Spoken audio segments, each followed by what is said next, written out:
మనోజ్, నువ్వు నా బిడ్డవి. లక్ష్మీ ప్రసన్న, విష్ణువర్ధన్ బాబు, మనోజ్ కుమార్. నిన్ను ఎలా పెంచానురా నేను?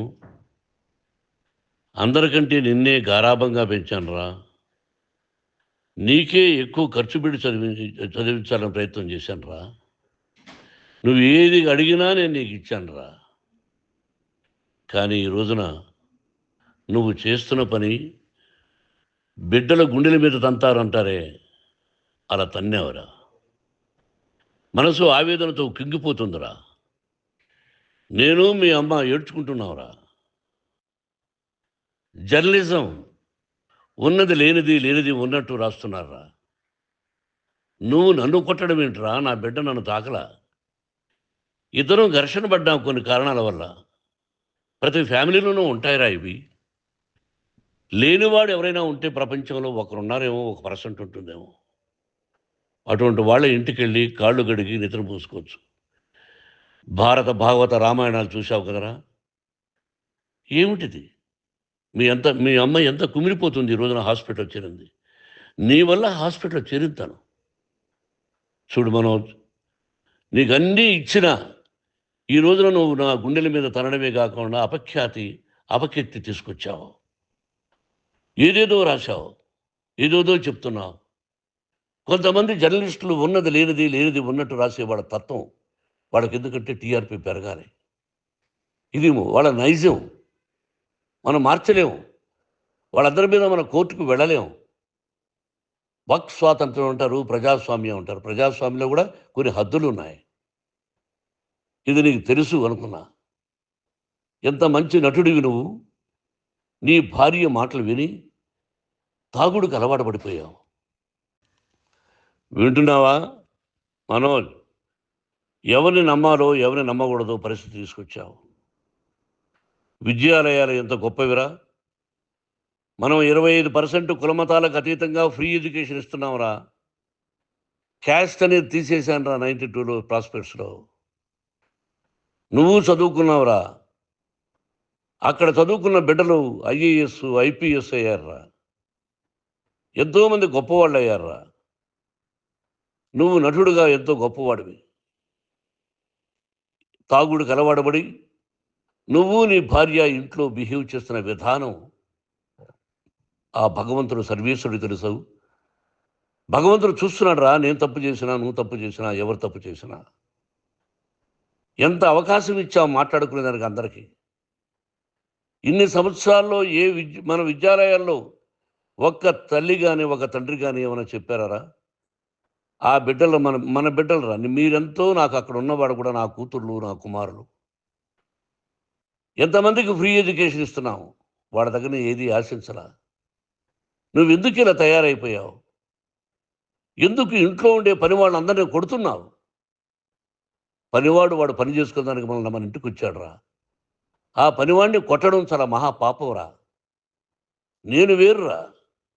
నేను దండించడం వేరురా. నేను ఎవరిని ఆ చిన్న వాళ్ళని కొట్టి ఇచ్చేసి చేయలేదురా. సినిమా ఇండస్ట్రీలో మోహన్ బాబు కొడతాడు, తిడతాడు అంటే అది షూటింగ్లో జరిగి ఉండొచ్చేమో. కానీ ఇంట్లో ఉండి 10 సంవత్సరాల నుంచి 20 సంవత్సరాల నుంచి పనివాళ్ళు ఉన్నారు. నేను ఇంట్లో లేని సమయంలో వాళ్ళందరినీ కొట్టి వాళ్ళ ఫోన్ లాక్కొని ఒకడైతే చచ్చిపోవాలి. వాడు పోలీస్ కంప్లైంట్ ఇచ్చి ఉండొచ్చు. నేను వద్దు అని వాడిని బతిమాలాడు. పోలీస్ కంప్లైంట్ కూడా ఇవ్వలా.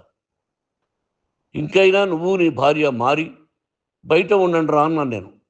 లేదు డాడీ, తప్పు చేయలేని ఒకసారి వచ్చావు, మళ్ళీ తప్పు చేశావు, మళ్ళీ వెళ్ళావు, మళ్ళీ ఈసారి తప్పు చేయనన్నావు.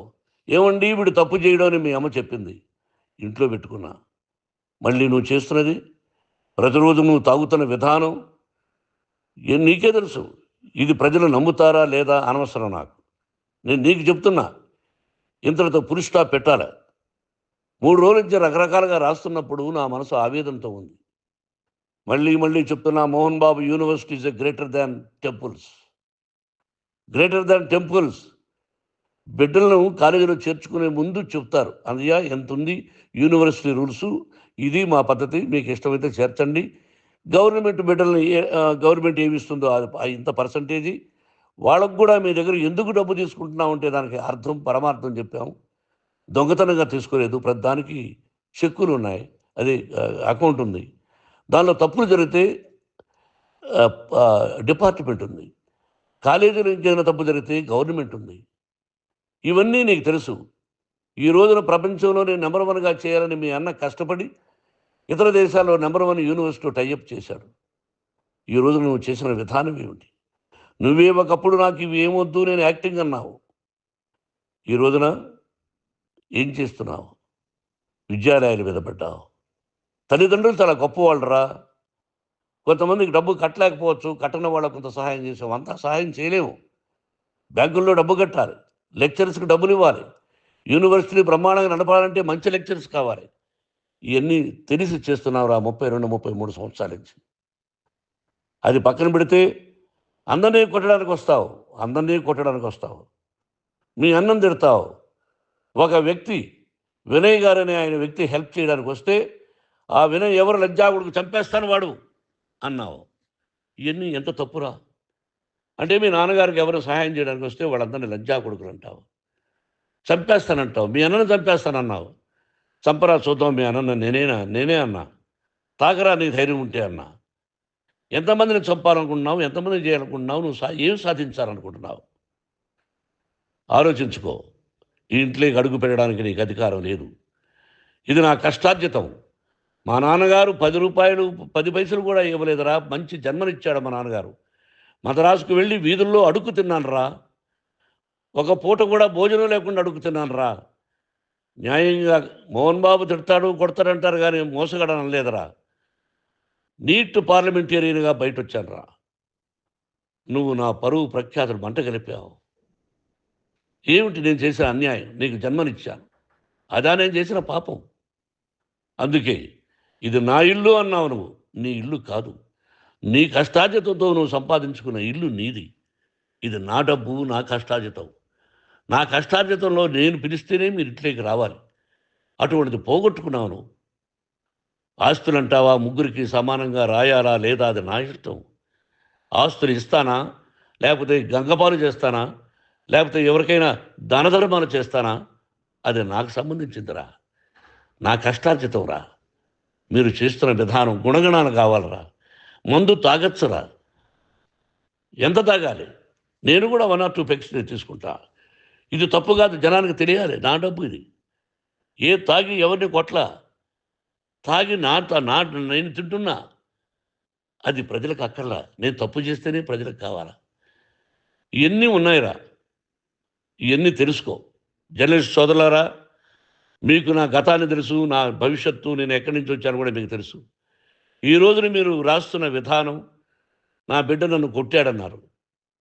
ఎంత తప్పు. ఈ రోజున నా బిడ్డ మీద కోపంతో అవును చెప్పచ్చు. కాదు, వాడు నా మీద చెయ్యెత్తలేదు.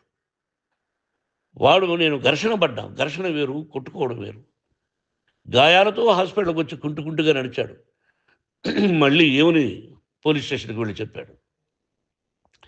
ఎవరో 2 ఉన్నారు, వాళ్ళిద్దరూ నా మీద దాడి చేశారన్నాడు. నా ఇంట్లో పనిచేస్తున్న వ్యక్తుల గురించి పోలీస్ స్టేషన్కి వెళ్ళి చెప్పవలసిన అవసరం అతనికి లేదు, హక్కు లేదు. పోలీస్ డిపార్ట్మెంట్ కూడా తెలుసుకోవాల్సిన విషయం. నా ఇంట్లో ఉండే వర్కర్స్ మీద నేను కంప్లైంట్ ఇవ్వాలి.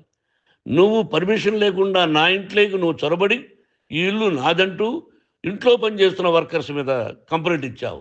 అది ఎంతవరకు పోలీసు న్యాయమో రూల్సో చూద్దాం. పోలీస్ డిపార్ట్మెంట్ ఇంటికి వచ్చింది. వాళ్ళకి రాశాను ఉత్తరం. అయ్యా, నేను సీనియర్ సిటిజన్ని, నాకు రక్షణ లేకుండా ఉంది. నా బిడ్డ వల్ల నా ఇంట్లో నుంచి నా బిడ్డను పంపించేసి ఇది నా ఇల్లని. వాళ్ళు నాకు సమాధానం ఇవ్వలేదు. ఇవ్వకపోగా ఎవరిని పట్టించుకోలేదు. ఇప్పుడు పోలీసు వాళ్ళు వచ్చి ఏమండి రూల్స్ ప్రకారం నా బిడ్డ ఇంటికి రాకూడదంటే మాకు హయ్యర్ అథారిటీ వాళ్ళు ఫోన్ చేశారు. మీరు ఎవరిని స్టాప్ చేయొద్దండి. బయట నుంచి ఎవరైనా వస్తే వాళ్ళని స్టాప్ చేయండి అన్నారు. 2 రోజుల నుంచి 10 మంది 20 మంది వస్తున్నారు. వాళ్ళు అలా చూస్తూ నిలబడ్డారు. వాళ్ళు ఫోటోలు తీసుకున్నారు. వాళ్ళ మీద మళ్ళీ వదిలేస్తున్నారు. ఎవరిని నిందించాలి? But I give respect to the police department. వాళ్ళకి ఏ అధికారి ఫోన్ చేశాడో, ఆ అధికారికి ఏ పొలిటీషియన్ చేశాడో అది వాళ్ళకే వదిలేస్తున్నా. కాబట్టి వాళ్ళు పోలీస్ కంప్లైంట్ ఇచ్చినా కూడా మేము సంబంధం లేదని అంటున్నారు కాబట్టి నేను నా బిడ్డను నిన్ను నాపు చేస్తున్నా. నువ్వు ఇంట్లోకి వచ్చే అధికారం నీకు లేదు. నువ్వు వచ్చి నీ బిడ్డను తీసుకెళ్ళు. సంతోషం. నువ్వు రాలేదు, నీ బిడ్డను జాగ్రత్తగానే చూసుకుంటావు. Take care yourself daughter, that's all. మీ అమ్మ హాస్పిటల్లో అడ్మిట్ అయింది. రేపో ఎల్లుండో మీ అమ్మను పిలిపించి బాగైన తర్వాత ఇదిగో నువ్వు నీ కొడుకు బిడ్డను తీసుకెళ్ళి వాడికి అప్పచెప్పని చెప్తాను పోలీసు వాళ్ళ ఆధ్వర్యంలో. ఇది 100% జర్నలిస్టు సోదరులారా, పులి స్టాప్ పెట్టండి. మీకు కుటుంబాలు ఉన్నాయి, మీ యజమానులకు కుటుంబాలు ఉన్నాయి. మీ కుటుంబాల విషయాలు, మీ యజమానుల కుటుంబాల విషయాలు మేము ఎవరు జోక్యం చేసుకోవాలా. మేము నటీనటులం. మాది తప్పుంటే నటుడుగా నన్ను ఫెయిల్యూర్ అని రాయండి, నా నటన బాగలేకపోతే రాయండి. బట్ ఇంటి లోపల సందులో నుంచి చూస్తూ తప్పు చేస్తున్నామని ఉన్నది లేనిది ఉన్నట్టు రాయకండి. మీకు నా హృదయపూర్వక నమస్కారాలు. ఇన్ని రోజులు హృదయపూర్వకంగా ఎంకరేజ్మెంట్ చేశారు. ఆ ఎంకరేజ్మెంట్కు నమస్కారం చేసుకుంటూ I love you all. I love you police department. మీరు న్యాయంగా ధర్మంగా నడుచుకోండి, ఎవరికి తొత్తుల్లాగా ఉండొద్దండి అని మనవి చేసుకుంటూ నేను సెలవు తీసుకుంటాను. Thank you very much for all the journalist. ఇక్కడ ఫుల్ స్టాప్ పెట్టండి. Thank you very much.